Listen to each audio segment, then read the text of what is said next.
Hello बच्चा लोग। तो आज के इस वीडियो में हम पढ़ने वाले हैं क्लास 12th फिजिक्स का जो चैप्टर नंबर 2 है, जिसका नाम है स्थिर वैद्युत विभव एवं धारिता का एक मोस्ट इंपॉर्टेंट धांसू टॉपिक, जिसका नाम है निरक्षीय स्थिति में विद्युत विभव की गणना करना। मैं आपको फटाक से इतनी बढ़िया ट्रिक से समझाऊंगा कि आपको एकदम मजा आने वाला है।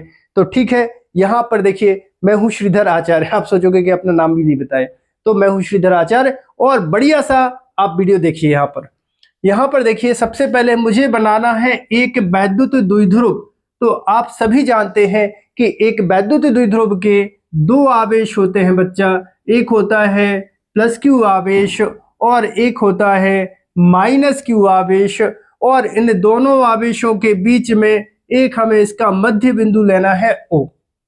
ठीक है, अब यहाँ प्लस क्यू आवेश से O तक का जो डिस्टेंस है वो अपन को रखना है A, और माइनस क्यू आवेश से फिर से O तक का डिस्टेंस अपन को रखना है A। तो इस तरह से दोनों आवेशों के बीच की दूरी हो गई 2A। क्लियर है।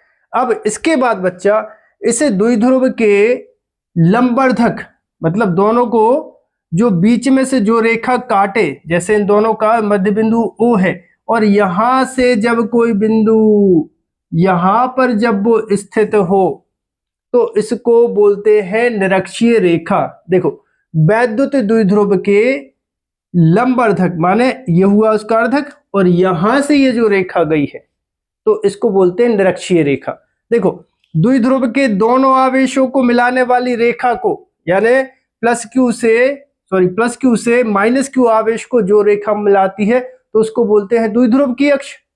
और अक्ष के लंबवत जो रेखा होती है तो उसको बोलते हैं क्या? निरक्षीय रेखा। लेकिन बात यह है कि ये जो निरक्षीय रेखा है ये इसके मध्य बिंदु से होकर जाना चाहिए, और इस दूरी को रख देते हैं क्या? अपन R रख देते हैं, और इस बिंदु को बोल देते हैं पॉइंट P। और इसी बिंदु P पर अपन को विद्युत विभव की गणना करनी है। ठीक है, अब इस बिंदु इस P को यहां से अपन को मिला देना है। ठीक है, बिंदु को थोड़ा नीचे रख दे रहा है, ये हो गया P, और यहां पर पॉइंट इसको A बोल दो और इस पॉइंट को B बोल दो। अच्छा बच्चा, 12th हिंदी बोर्ड में आपको डायग्राम की थ्योरी भी लिखनी है, नहीं तो नंबर कटेंगे। तो इससे डायग्राम की चित्र में, है ना, डायग्राम मतलब चित्र, इसमें जो आपको दिख रहा है उसकी थ्योरी बना देना। देखो, माना ए बी, यह है A, यह है B। माना ए बी एक वैद्युत द्विध्रुव है जो प्लस क्यू और माइनस क्यू आवेशों से मिलकर बना है, और इन दोनों आवेशों के बीच की दूरी है 2A। भाई आधा A तो टोटल 2A। द्विध्रुव के मध्य बिंदु O से R दूरी पर एक बिंदु P है, और इसी बिंदु P पर हमें निरक्षीय स्थिति में विद्युत विभव की गणना करनी है। बोलो, डायग्राम क्लियर है क्या? ठीक है, इसके बाद लिखना प्लस क्यू आवेश के कारण, प्लस क्यू आवेश के कारण बिंदु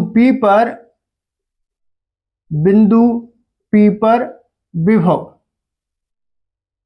अब आप सभी को पता होगा विभव का जो फॉर्मूला होता है वो क्या होता है? V बराबर 1/4 पाई एप्सिलॉन 0 Q/R, और विभव का मात्रक होता है वोल्ट।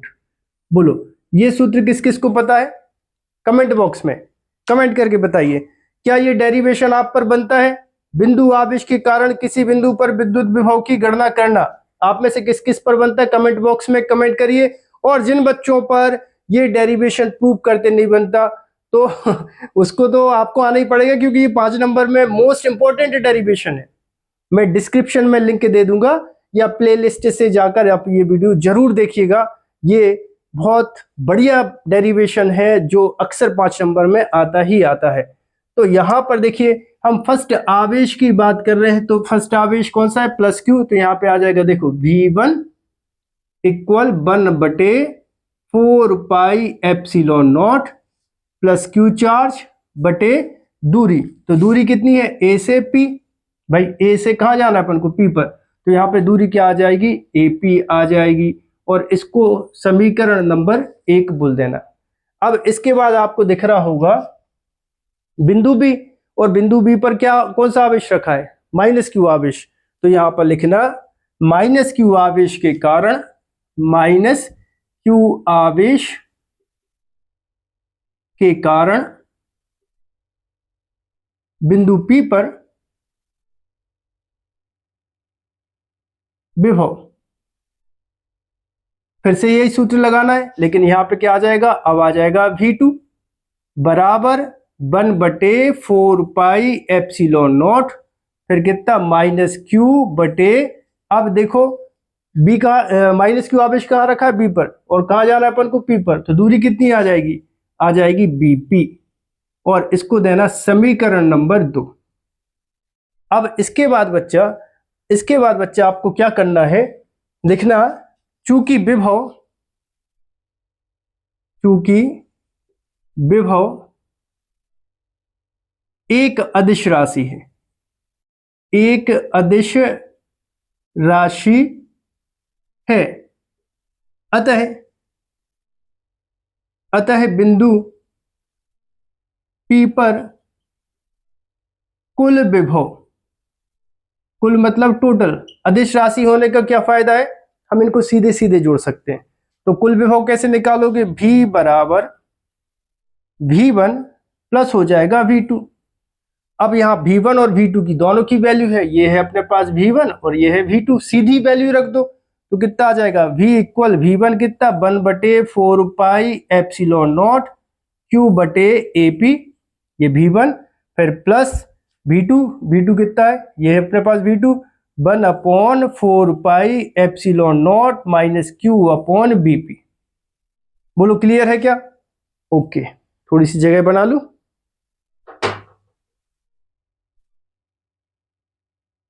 आए हो मेरी जिंदगी में तुम बहार बनके, मेरे साथ यूं ही रहना। अब इसमें देखो बेटा क्या क्या कॉमन आ रहा है, तो इसमें से कॉमन आ रहा है V इक्वल Q बटे 4 पाई एप्सिलॉन नॉट कॉमन ले लो, तो यहाँ पर ब्रैकेट में फिर क्या बचेगा, Q तो बाहर है, बचेगा 1/AP, फिर यहाँ पे माइनस, तो प्लस माइनस क्या हो जाएगा, माइनस, ये आ गया माइनस, फिर कितना 1/BP। अब मुझे तुम ये बताओ, चित्र में देख के मुझे तुम ये बताओ जो AP है क्या वो BP के बराबर नहीं दिख रहा है, भाई A से P का डिस्टेंस यहां से देखो, B से P का डिस्टेंस देखोगे तो तुम्हें क्या दिख रहा है, दोनों कैसे हैं, बराबर है क्या, तो क्या हम इसको ऐसे लिख सकते हैं, AP बराबर BP, ठीक है, क्योंकि हमें दिख रहा है कि जो AP है वो BP के बराबर है, तो यहाँ पे वैल्यू रखोगे तो कितना आ जाएगा, V इक्वल Q बटे 4 पाई एप्सिलॉन नॉट, और यहाँ पे आ जाएगा 1/AP माइनस, अब यहाँ पर BP का मान कितना है, AP है, तो यहाँ पर भी कितना आ जाएगा, AP आ जाएगा। लास्ट स्टेप, सो V इक्वल कितना, Q बटे 4 pi epsilon not, AP minus AP कितना आ गया 0, और 0 का इसमें मल्टीप्लाई किया तो कितना आ गया 0। तो इसका मतलब क्या हुआ कि निरक्षीय स्थिति में जब किसी बिंदु पर r दूरी पर स्थित किसी बिंदु पर विद्युत विभव की गणना करते हैं तो उसका मान कितना होता है, विभव का 0 होता है, ठीक है। तो आई होप आप सभी को वीडियो पसंद आया होगा। यदि आप सभी को वीडियो पसंद आया हो तो चैनल को सब्सक्राइब करें और वीडियो को लाइक करें, और वीडियो को दोस्तों के साथ जरूर शेयर किया कीजिए ताकि उनका भी भला हो। मिलते हैं बच्चों अगले वीडियो में।